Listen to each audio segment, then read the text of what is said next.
For this turkey gravy, I have the drippings, which is about a cup from the turkey we just cooked. Got that at a medium low. Over here, a bowl with 1 cup of water.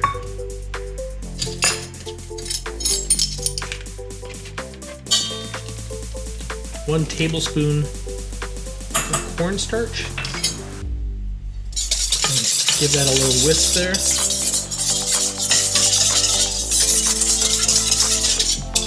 Dine with Devin. Tell me how you're gonna make this better in the comments below. I'm also gonna take a half teaspoon of whole thyme. Put that right in there.